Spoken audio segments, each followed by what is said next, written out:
Nigeria, hold your child. The issue of making out amongst minors in a private school has bothered me. I try to stay away from these discussions, but they are a part of our lives. Technology, social media, and the internet generally has changed everything. Not to lag behind, we expose our children to these things and expect them to parent themselves on the internet. In this particular case, 70 school children were taken to Dubai for a world school competition. A lot of them had smartphones.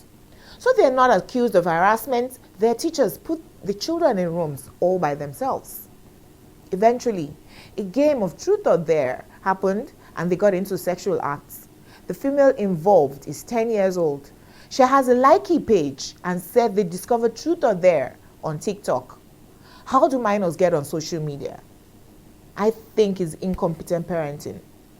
In her statement, the mother of the girl said the school only informed her that her daughter kissed the boy in the truth or dare game and they wanted her to take her child's phone away. Her response was, if it's only kissing, no problem, she would reprimand her child. I personally found that instructive. She didn't have a problem with a 10, 11-year-old girl kissing. How do you hear that your child got involved in a competition they learned from social media and think kissing is all they've learned? Well, there's a video of the sexual act. Fortunately or unfortunately, because the mother called it a rape issue. A boy in the boys' room recorded the act. They were all being entertained, watching what was going on.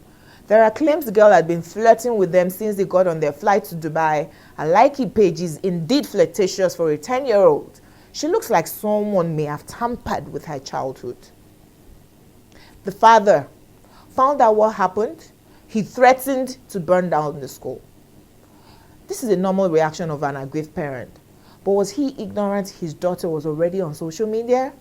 Are they sure she wasn't already sexually active by an uncle, a driver, a staff? I just have so many questions from watching that young child do her thing. How did she learn these things? Because the video shows she wasn't raped at all. Her mother said she was under the influence, that she had borrowed one of the boys her phone charger and was called to come and pick the charger in their room. That she was forced into the toilet. When she got into the room, I was forced to drink a substance. One of the teachers' claims is different. She said she caught the girl in the boys' room, which was on the 10th floor, while the girls' room was on the 2nd floor, and sent her back to their room. She must have waited for their teacher to go to bed and snuck back into the boys' room. We obviously can't share the video to protect everyone involved. Her mother claims she's already withdrawn and the school suspending her for misconduct was unfair. So her mom is asking for Nigerians to help her. Nigeria, weep for your child. I know that children experiment with everything, including what they see their parents do. It's the advent of social media that is making it public. So for a school with 45 years experience, they should have known that kids will experiment when left alone. Even same gender in the same room without a parent or teacher all night. That's how people get introduced to homosexuality. This young girl could also have gone missing. If she could sneak into the boys' room upstairs, as claimed by her teacher, she could have easily snuck out. My goodness, who is raising the Nigerian child? The Lagos State government has shut down the school for further investigations. The parents of the boys who did the recording are sad it happened. The parents of the boy in the act are aggrieved. They've all been suspended from school. I read of Rivers State teachers raping 50 students in 1 month. Imagine what such children will do with their own mates after being introduced to adult games like that. Then you leave them idle in their rooms alone all night. It's a breeding ground. Nigeria, weep for your child. In the last week, a gospel musician died, allegedly from injuries sustained from beatings by her husband. A Nigerian lady spoke about being sexually assaulted in her hotel room in Zanzibar last year during her 23rd birthday. Now, it's a 10-year-old girl recorded making out with another minor.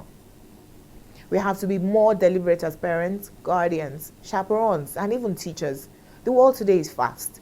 Children see and hear. Don't assume they don't know.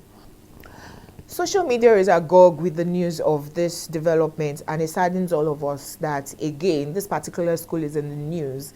Some parents are saying that a lot of the children in that particular school, get involved in a lot of things. So don't blame them.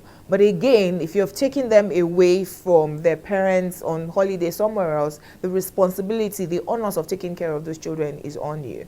My advocacy today, therefore, is that we must be deliberate as parents, guardians, chaperones, and even teachers. The world today is fast. Children see and hear. Parenting has to be more intentional. We can't also leave parenting to strangers. Your child is your responsibility to raise well. Raise a child in the ways in which they should go, and they will not depart from it when they grow. We will succeed in 2022.